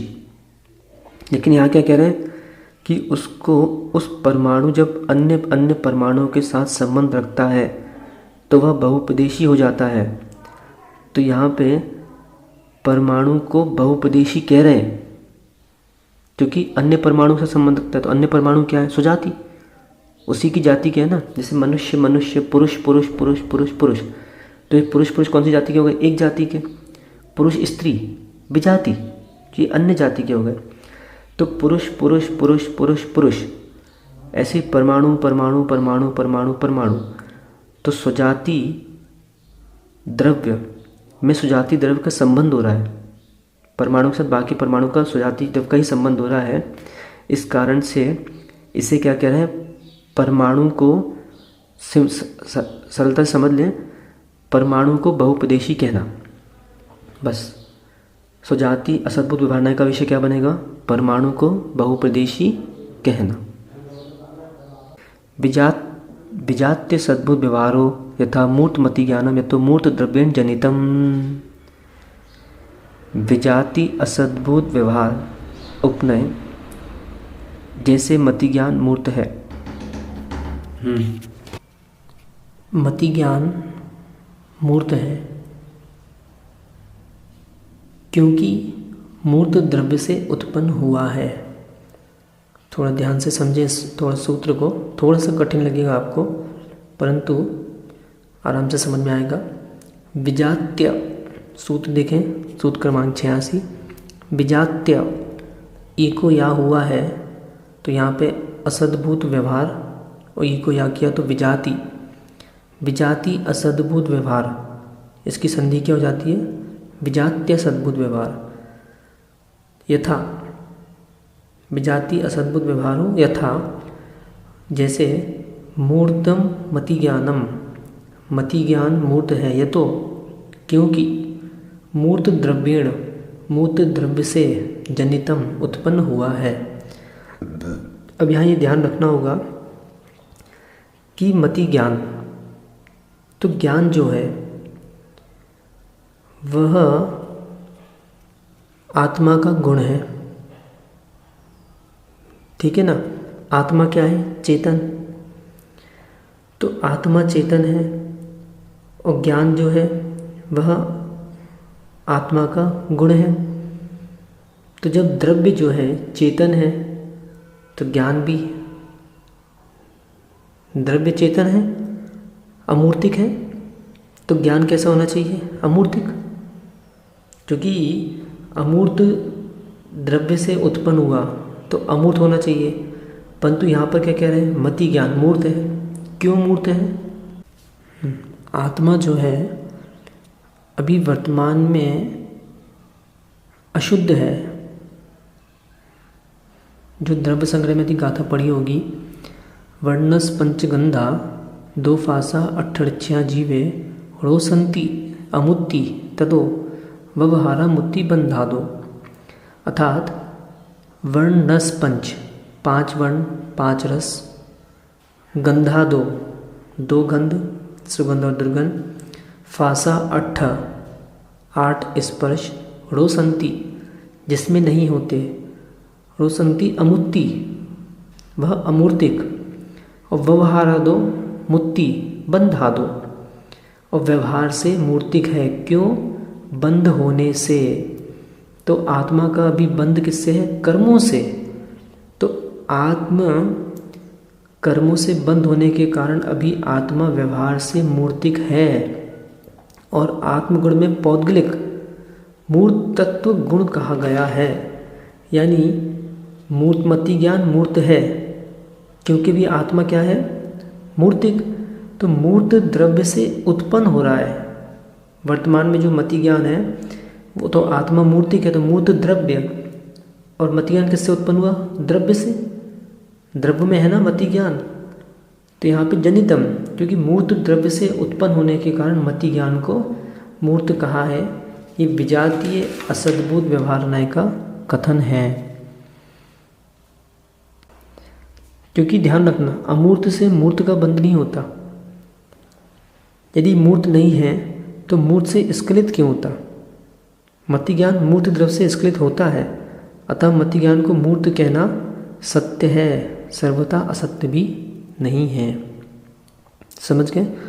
मत इस सूत्र से इतना बार समझ ले कि विजाति असद्भुत व्यवहार नय, विजाति असद्भुत व्यवहार नय, आत्मा अमूर्तिक है और उसका विजाति मूर्तिक। तो मूर्तिक द्रव्य से उत्पन्न हुआ इसलिए विजाति है, और मति ज्ञान को मूर्त कहा है क्योंकि वो मूर्त द्रव्य से उत्पन्न हुआ है, इसलिए असद्भुत व्यवहार नय से, विजाति असद्भुत व्यवहार नय से मति ज्ञान मूर्त है क्योंकि मूर्त द्रव्य से उत्पन्न होता है। बस इतना भी समझ लें, बाकी विस्तार से और कभी जब आप थोड़ा और क्षम वृद्धि होगी तो और आपको समझ में आएगा। अब सुजाति विजाति असद्भुत व्यवहार उपनय का कथन कर रहे हैं सूत्र क्रमांक 87 में। सुजाति विजातीय सद्भुत व्यवहारो यथा ज्ञेय जीवे जीवे ज्ञान मिति कथनम ज्ञानस्य विषयात्। सुजाति विजातीय सद्भुत व्यवहारो यथा ज्ञेय जीवे जीवे ज्ञान मिति कथनम ज्ञानस्य विषयात्। ज्ञानस्य विषयात्, देखें आखिरी में देखें क्या लिखा है, ज्ञानस्य विषयात्, यानी ज्ञान का विषय होने के कारण, ज्ञान का विषय होने से क्या है, तो गे जीवे अजीवे ज्ञान मिति कथनम, यानी जीव और अजीव ज्ञेयों में ज्ञान का कथन करना, जीव और अजीव ज्ञेयों में ज्ञान का कथन करना अर्थात एक ज्ञान है। जीव के लिए ज्ञान सुजाति गुण है, अजीव के लिए ज्ञान विजाति गुण है। ज्ञान के लिए जीव सुजाति द्रव्य है, ज्ञान के लिए अजीव विजाति द्रव्य है। तो सुजाति विजाति द्रव्य में सुजाति विजाति गुण का आरोपण करने वाला यह नय होता है। इसका विस्तार से जब अपन अभी आगे असद्भुत व्यवहारक नय के 9 भेद पढ़ेंगे तो वहाँ पे इसको विस्तार से समझेंगे। यहाँ पे इतना बार समझ लें कि ज्ञान किसको जानता है, ज्ञान का काम जानना, किसको, ज्ञेय को, ज्ञेय अर्थात पदार्थ, ज्ञेय अर्थात ज्ञान का विषय। तो ज्ञान का विषय, ये देखो ये लेखनी है, ये ज्ञान का विषय है कि नहीं है। मैं जीव हूँ तो ज्ञान मुझको जानता कि नहीं, जानता है। जैसे एक दीपक होता है वो पर को प्रकाश देता है तो स्वयं को भी उसको देखने के लिए किसी दूसरे के प्रकाश की ज़रूरत नहीं पड़ती, वो स्वपर प्रकाशी है। ऐसे ज्ञान पर को भी जानता है और स्वयं को भी जानता है। तो जीव और अजीव ज्ञान का विषय होने के कारण इसमें विषय विषय में उपचार करके जीव अजीव ज्ञेय को ज्ञान कहा गया है। यहाँ पे पुनः मैंने अभी जो कहा कि ज्ञान गुण की अपेक्षा से जो जीव है वो क्या है, सुजाति, और अजीव की अपेक्षा से विजाति है। सुजाति विजाति द्रव्य में सुजाति विजाति गुण का आरोपण करने वाला ये नय है।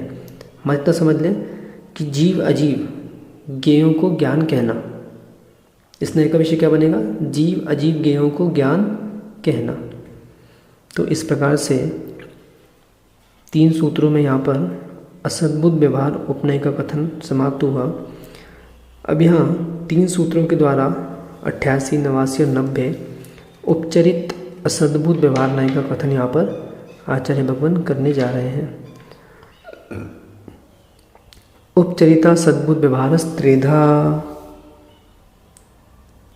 उपचरित असद्भुत व्यवहार नय 3 प्रकार का है। पहला सुजाति उपचरित असद्भुत व्यवहार उपनय, दूसरा विजातीय उपचरित असद्भुत व्यवहार उपनय, तीसरा सुजाति विजाति उपचरित असद्भुत व्यवहार उपनय। के भेद से उपचरित असद्भुत व्यवहार उपनय 3 प्रकार का है। पुनः कहूँ, उपचरित असद्भुत व्यवहार उपनय 3 प्रकार का है। पहला सुजाति, दूसरा विजाति और तीसरा सुजाति और विजाति। अभी आगे इसकी परिभाषा आएगी। जो उपचार से भी उपचार करता है वह उपचरित असद्भुत व्यवहार नय कहा जाता है। इसके भी आगे आने वाली परिभाषा और सरलता से समझेंगे तो जो नय किसी प्रयोजन से, किसी निमित्त से, किसी कारण से बिल्कुल भिन्न सुजाति विजाति तथा सुजाति विजाति पदार्थों को अभेद रूप से ग्रहण करे उसका नाम उपचरित असद्भुत व्यवहार उपनय यहाँ पे कहा जाता है। सूत्र क्रमांक 89 में सुजातीय उपचरित असद्भुत व्यवहार उपनय का कथन कर रहे हैं। सुजातीय उपचरिता असद्भुत व्यवहारो यथा पुत्र दारादि मम। पुत्र दारा, दारा यानी स्त्री, पुत्र स्त्री आदि मेरे हैं ऐसा कहना सुजाति उपचरित असद्भुत व्यवहार न्याय का कथन बनता है कि ये पुत्र मित्र स्त्री आदि मेरे हैं और मैं इनका स्वामी हूँ। यानी मैं जो हूँ वो कौन हूँ? जीव। और वो जो है स्त्री पुत्र आदि वो कौन है? जीव। तो सुजाति सुजाति, यदि मैं देखूँगा ये माला तो ये माला क्या हो गई? विजाति, क्योंकि ये अजीव है। और पत्नी क्या हो गई? पुत्र क्या हो गया? सुजाति, क्योंकि वह जीव है। तो इसका विषय मात्रिक कितना बन रहा है? पुत्र स्त्री आदि मेरे हैं ऐसा कहना सुजाति उपचरित असद्भुत व्यवहार न्याय का विषय है। यानी सरलता से समझ लें कि जो नय उपचार से सुजाति द्रव्य को स्वामी बतलाए। सुजाति द्रव्य क्या? स्त्री पुत्र और मेरे हैं, तो मैं सुजाति द्रव्य उसको स्वामी बतला रहे हैं, तो वह सुजाति उपचरित असद्भुत व्यवहार न्याय का विषय बनता है। सूत्र क्रमांक 90 विजात्य उपचरिता सद्भुत व्यवहारो यथा वस्त्राभरण हेम रत्नादि मम। अब यहाँ पे ध्यान रखना, पहले क्या ग्रहण किया था? सुजाति द्रव्य। अब यहाँ विजाति द्रव्य को ले रहे हैं। यथा जैसे वस्त्र, देखें सूत्र देखें, वस्त्र आभरण यानी आभूषण, हेम स्वर्ण और रत्न आदि।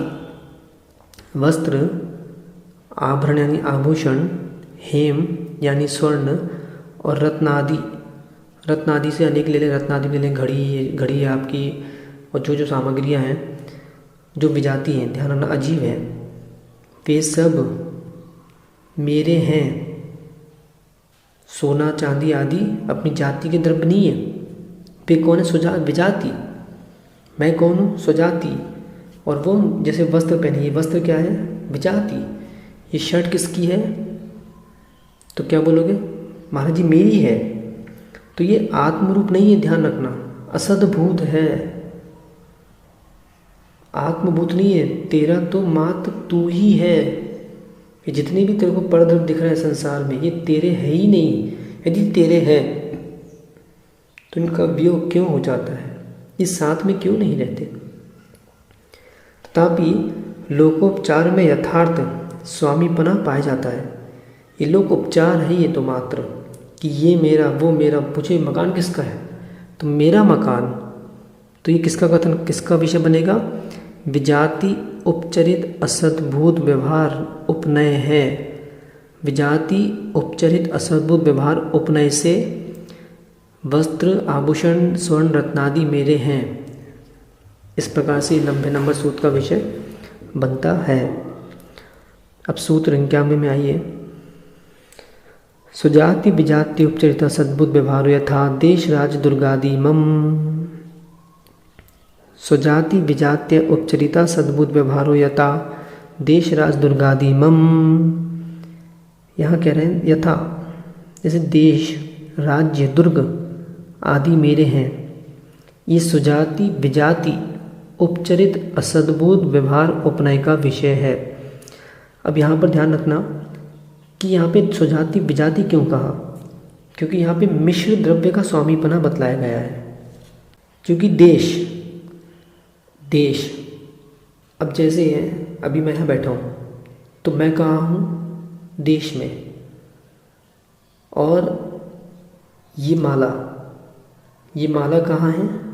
देश में। ये